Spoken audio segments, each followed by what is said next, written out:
I call the honourable member Reno Terakatani. Thank you, Mr. Chair. Thank you for the opportunity to speak at this committee stage. I believe I just nipped ahead of my my colleague, Mr. O'Connor. But I will start us off, sir, and I'm pleased to be speaking at this committee stage. This is a significant piece of legislation, this food bill. As we know, it's had many years in development, going all the way back to when Labour was in government.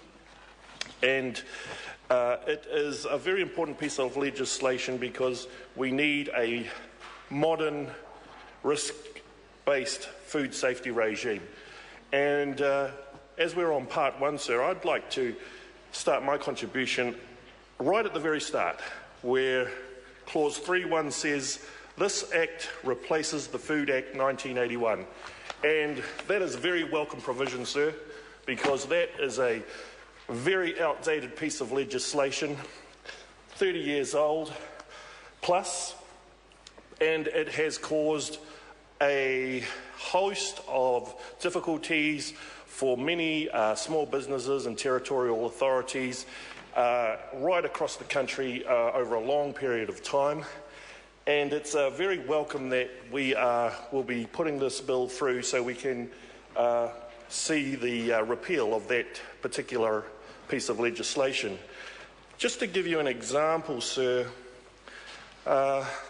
there are many small businesses across the country that have been stymied by overly bureaucratic territorial authorities at times who have been trying to fit the archaic piece of legislation of the Food Act in 1981 to the operations of modern food vendors and modern purveyors of food.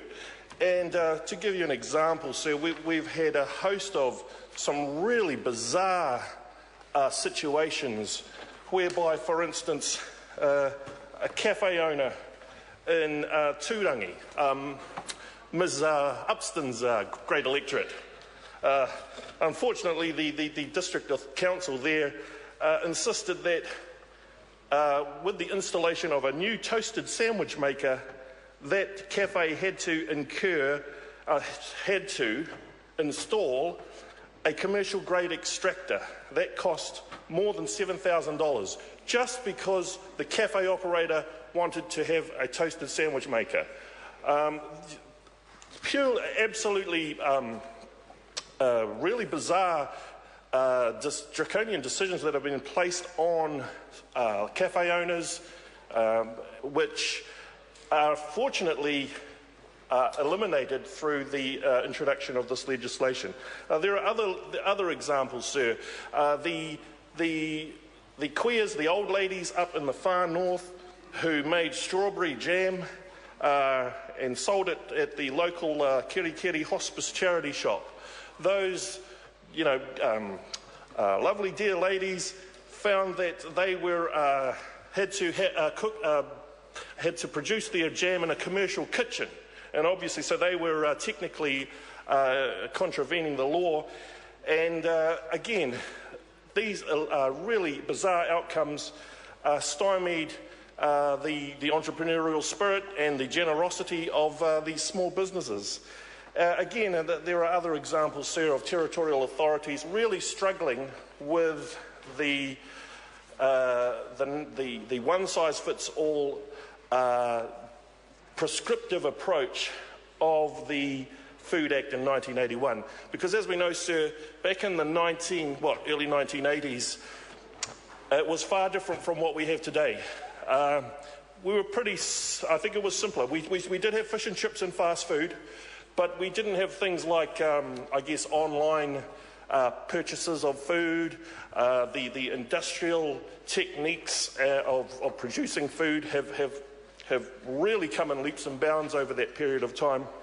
And therefore, the legislation of 1981 is really out of date, and it's a very welcome move under this legislation that we will finally say goodbye, not only to that Act, sir, but also to the prescriptive regulations that were promulgated under that piece of legislation, because those those regulations, sir, also created a lot of the difficulties and issues which, Mr. Chair, The honourable member.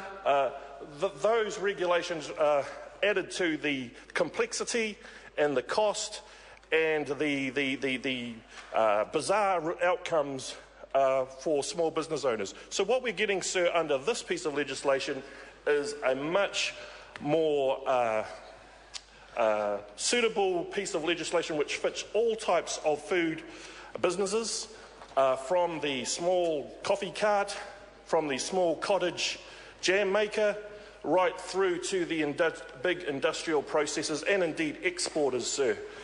And it's a well thought through piece of legislation, and can I commend all of the officials who have spent many years on this, and also especially the members of the Select Committee who have given it very close consideration and made some very good improvements, and especially the supplementary order paper from the Minister, which things like the good old Kiwiana sausage sizzle have been given due recognition that they don't need over-bureaucratic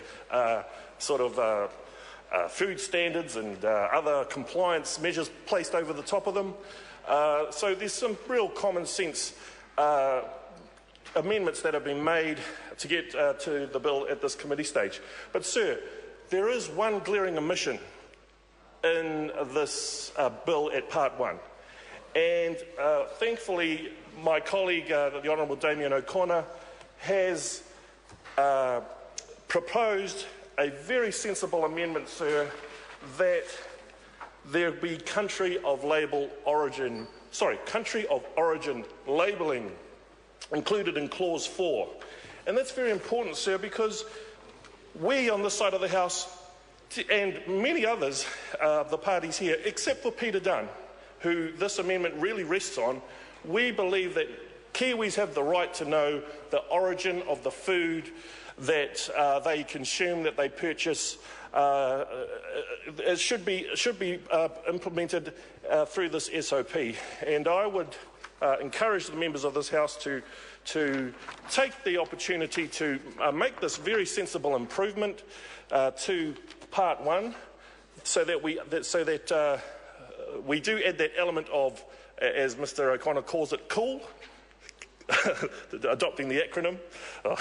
I'm not really getting any jokes out of this, but we need to adopt the cool. We need some coolness. We need to put some cool into the country of origin labelling in Clause 4.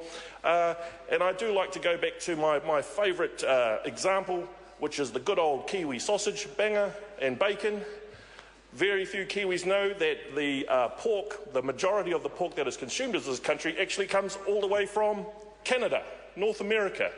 And should there be country of origin labelling, I think people will be a bit more thoughtful in terms of where the origin of their pork, of their food comes from, and they do have a right to know. So that is one sensible amendment which I do recommend in my contribution at this first part. Thank you. Mr. Chairman.